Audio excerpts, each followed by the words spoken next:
এরপর প্রশ্ন হলো, রমজান মাসে শয়তানকে শৃঙ্খলাবদ্ধ রাখা হয়, হাদিসে আছে। প্রশ্ন হলো, তাহলে মানুষ কিভাবে খারাপ কাজ করে? খুব দরকারি প্রশ্ন। আল্লাহ তাআলা রমজান মাসে শয়তানকে শৃঙ্খলায় আবদ্ধ করে রাখে, হাদিসে আসছে। অথচ রমজান মাসেও মানুষ শয়তানি করে কি করে না? তো শয়তান যদি আটক থাকে, মানুষ আবার শয়তানি কেমনে করে? এ হলো প্রশ্ন। এই প্রশ্নের উত্তর হলো, ভাই, শয়তানের কারণেই শুধু খারাপ কাজ মানুষ করে, ব্যাপারটা সেরকম না। আল্লাহ তাআলা কোরআনে কারিমে বলেছেন সূরা ইউসুফের মধ্যে, ইন্নান নাফসা লাআম্মারাতুম বিসসু, নিশ্চয় মানুষের ভেতরে যে প্রবৃত্তি আছে, এই প্রবৃত্তি মানুষকে খারাপ কাজের দিকে নির্দেশ করে। অতএব শুধু শয়তানেই আপনাকে শয়তানি করতে বলে তা নয়, আপনার ভেতরকার মন বা প্রবৃত্তি যে আছে, সেও আপনাকে খারাপের দিকে তাড়িত করে। আর দ্বিতীয়ত, একটা ফ্যানের সুইচ বন্ধ করার পরও কিছুক্ষণ ঘুরে শয়তান রমজানের আগে যে ডোজগুলা দিয়ে গেছে, ওই ডোজগুলা আরো কিছুদিন অ্যাক্টিভ থাকে। তো যার কারণে অনেক লোক শয়তানি থেকে বাঁচতে পারে না। আবার অনেক উলামায়ে কেরাম বলেছেন যে এখানে নবী সাল্লাল্লাহু আলাইহি ওয়াসাল্লাম যেটা বলেছেন, এর মানে হলো মেইন শয়তানকে শৃঙ্খলাবদ্ধ করা হয়, এই চেলাগুলা সেগুলা বাইরে থাকে, ওই চান্সে তারা কিছু শয়তানি মানুষকে দিয়ে করায়। এরপর প্রশ্ন হলো, গান বাজনা বাজিয়ে বিশ্ব ওরস শরীফ করা ইসলামে জায়েজ আছে কিনা? এটা হলো গাছের গোড়া কেটে আগায় পানি দেওয়ার মতো।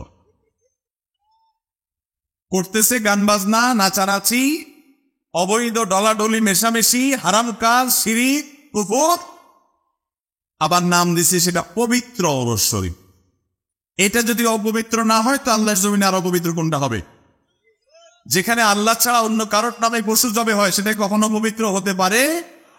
যেখানে আল্লাহর সঙ্গে শিরক করা হয়, সেটা কখনো পবিত্র হতে পারে। যেখানে আল্লাহর অবাধ্য থাকা হয়, সূরা লোকমানের 6 নম্বর আয়াতের খেলাফ করা হয়, নবী সাল্লাল্লাহু আলাইহি ওয়াসাল্লামের হাদিসের খেলাফ করা হয়, গান বাজনা করা হয়, নাচানাচি ঢলাঢলি করা হয়, জিনার আয়োজন হয়, সেটা কখনো পবিত্র হতে পারে। অতএব এটা অপবিত্র জায়গা। ইসলামের নামে এরকম ভণ্ডামি, ভ্রান্ত কাজ, এটা কিয়ামত যত নিকটবর্তী হবে, এর পরিমাণ তত বাড়তে থাকে। আল্লাহ আমাদেরকে হেদায়েত দান করুন।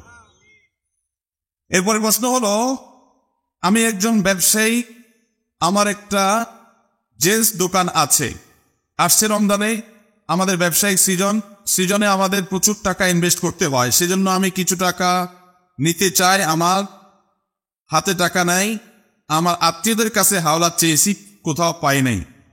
আমার এক বড় ভাই বলেছে কিছু টাকা দিবে 1 মাসের জন্য, তবে ওনাকে আমার ব্যবসার লভ্যাংশ দিতে হতে কিছু টাকা দিতে হবে। এখন আমার প্রশ্ন হলো, ওনার থেকে এইভাবে টাকা নেওয়া জায়েজ হবে কিনা, যেহেতু উনি লসের হিসাবে নাই, জানলে উপকৃত হব।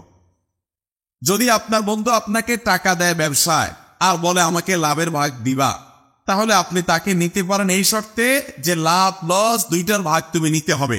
তাহলে সেক্ষেত্রে তুমি টাকা ইনভেস্ট করো এবং লাভের হারটাও ঠিক করতে হবে, যে কত % লাভ। আমার এই ব্যবসার পর আমার চেষ্টা, আমার শ্রম, আমার সময়, আমার দোকান সব আমার, আর তোমার শুধু টাকা বা পুঁজিটা। তো লাভ তুমি 50%, আমি 50, অথবা তুমি 40%, আমি 60%, এইভাবে যে কোনো হার ঠিক করে তারপরে ব্যবসা নামতে হবে। শুধু লাভের ভাগ খাবে বা থোক টাকা নিবে নির্দিষ্ট হারে, যে তুমি লাভ করো আর লস করো, আমার এত টাকা দিতে হবে, তাহলে এটার নাম হবে সুদ। এভাবে নেওয়া যাবে না।